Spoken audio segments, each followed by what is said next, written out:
Hi guys, and welcome to my new home studio here. I have tried to create a better setup with some acoustic panels here for better sound and also just for a better visual experience, and I've got some light boxes and stuff, so I hope you'll enjoy that.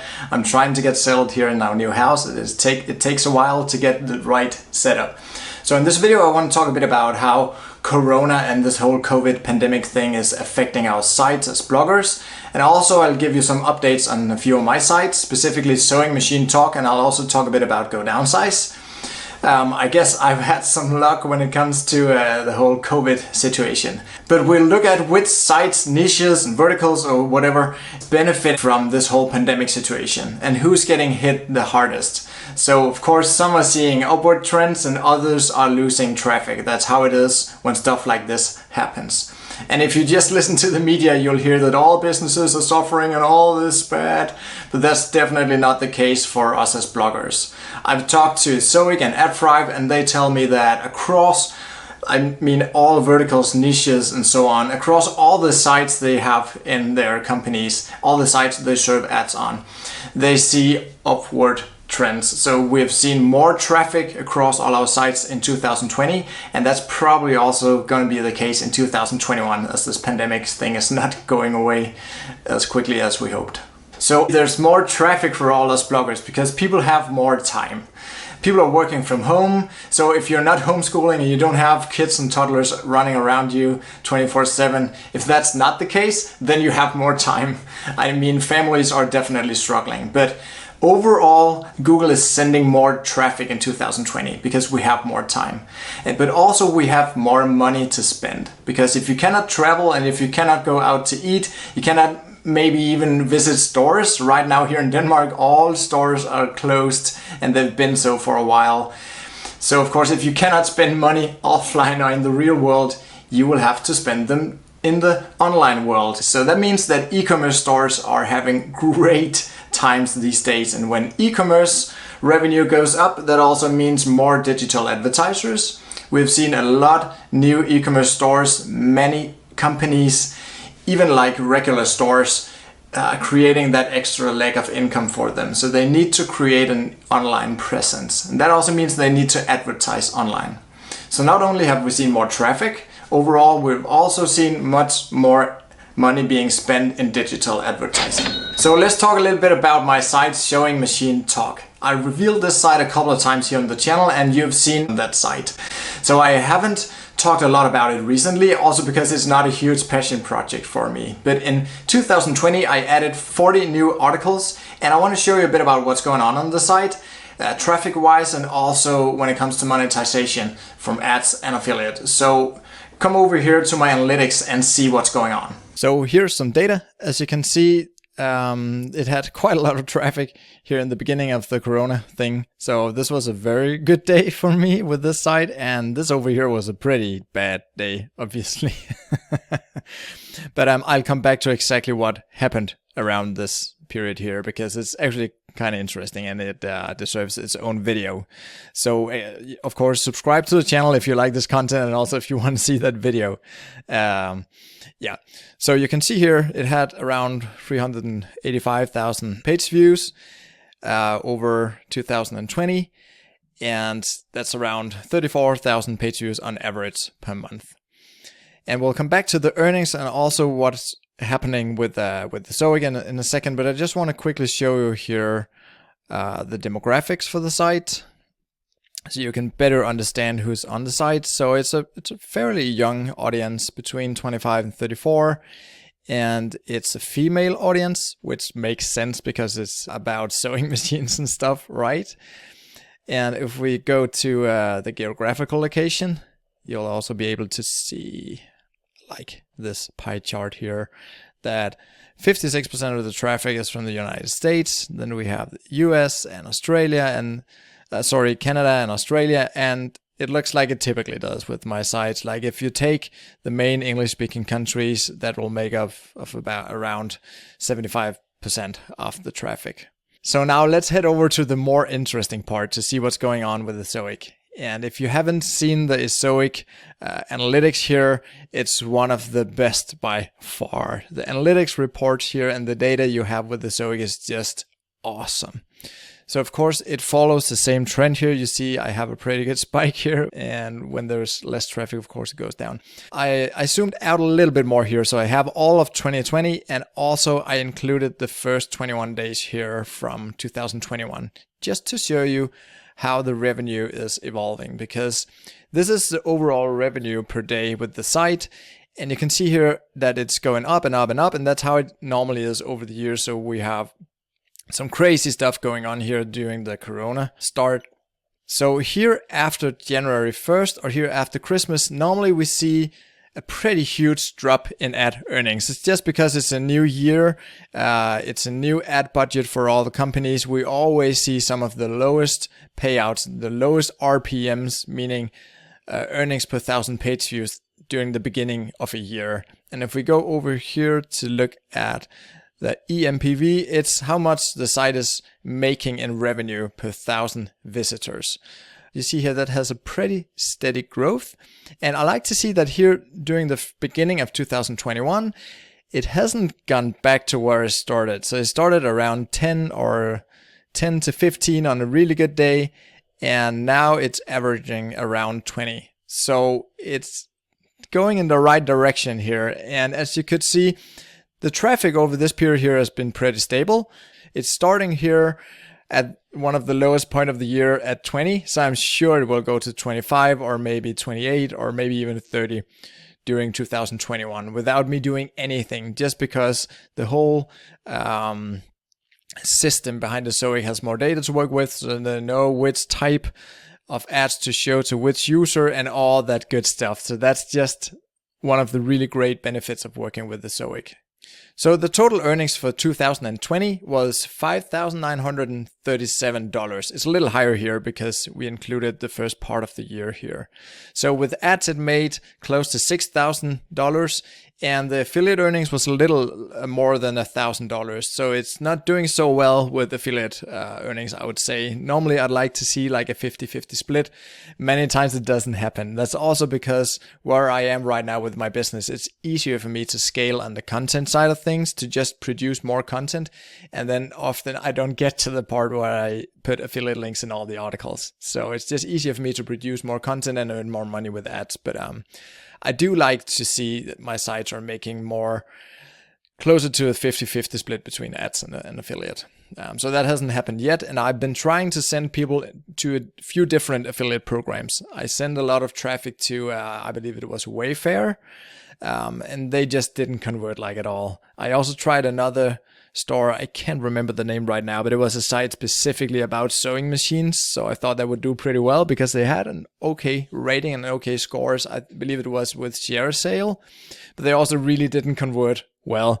So my backup plan and my fallback is always Amazon. That's sort of the last resort I go to for affiliate earnings, because I really don't like Amazon all that much, since they've been cutting the commissions, and also there's just a lot of things wrong with Amazon, but you'll hear me rant about that in other videos. So I don't want to bore you with that right now. But so these $1,000 came from Amazon, and I'm sure if I could find another good store that I could promote, that I would do better. I just haven't gotten around to it. And also, as I told you guys, this is not a huge passion project of mine. It was more like a test. I thought I could do really well with affiliate on the site, and probably I can. I just haven't taken the time to really dive into it. But this is what's going on with the site, and I would say I'm satisfied with around $7,000 in revenue for 2020.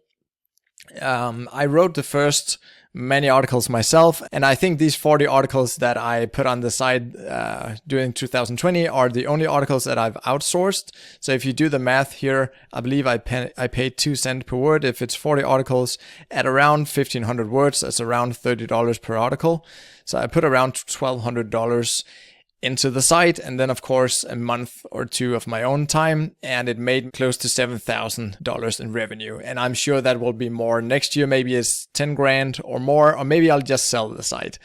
And let's say I wanted to sell the site right now, since it's making around $7,000 per year. Let's divide that per month. It's around $583 per month. I can probably multiply that with at least 35. Then I'll be able to sell it for 20 grand or probably a little more than that. So I'm very, very happy with that. That's how I would price this asset of mine here. And from the work I put into it, I would say it's doing really great. But it's really just sitting on the shelf for me right now. And I also want to share a little bit with you about what's going on with Go Downsize, my other site. So I added around 400 new articles in 2020, so that's a lot of content. It's more than one per day if you do the math. And I've added some great new writers to my team, also some more you can call expert level writers. So I've definitely tried to level up the content to become better. I've also went back with more experienced writers to sort of revise some of the content and just make it better. Sometimes longer, but definitely better, to have more precise facts and all that good stuff. So I saw a lot of growth in 2020 with that site, and that's also because I write about RVs and boating. So I guess I was a bit lucky there again.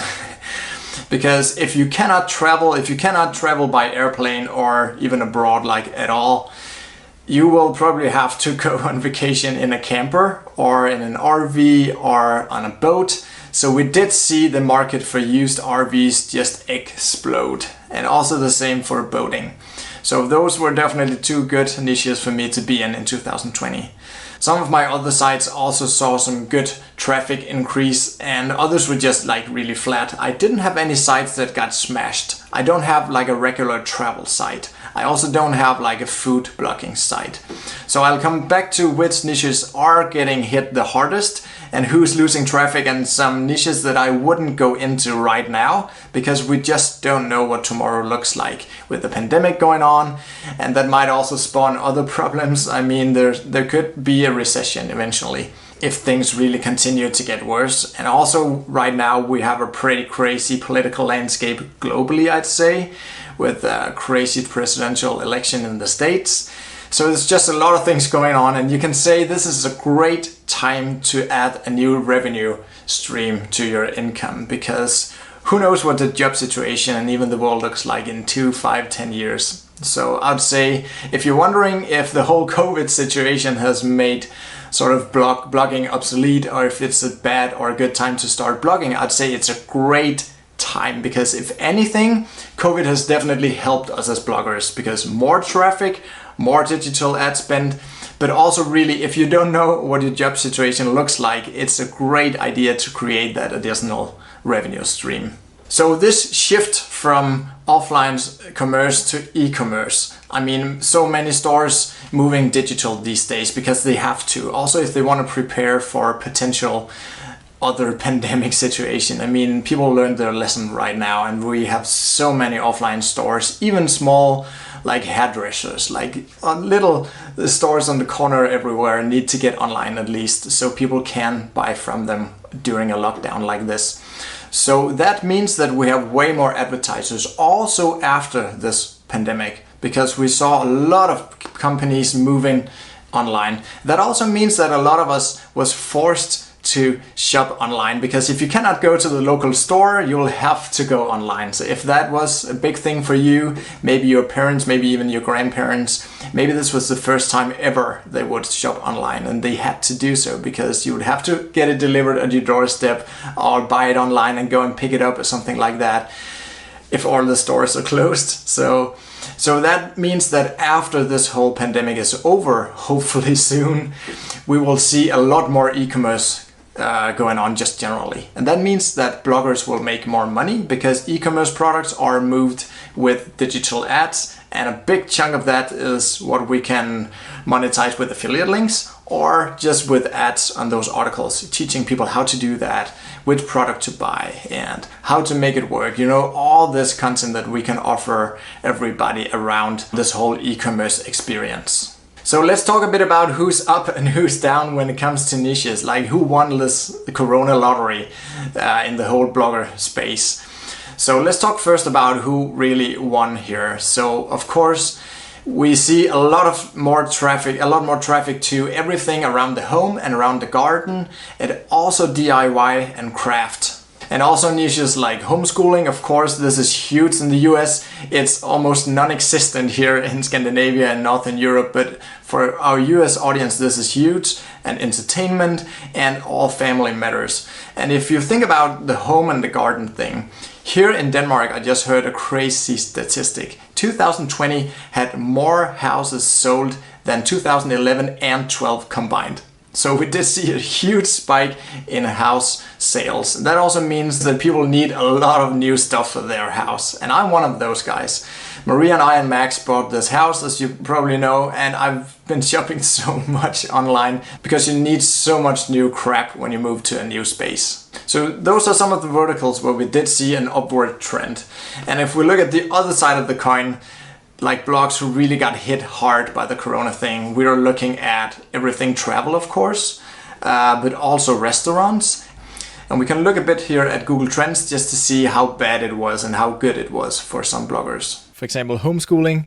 See here how it spikes like crazy at the beginning of the pandemic. It's going back again, but who knows what's going to happen in 2021.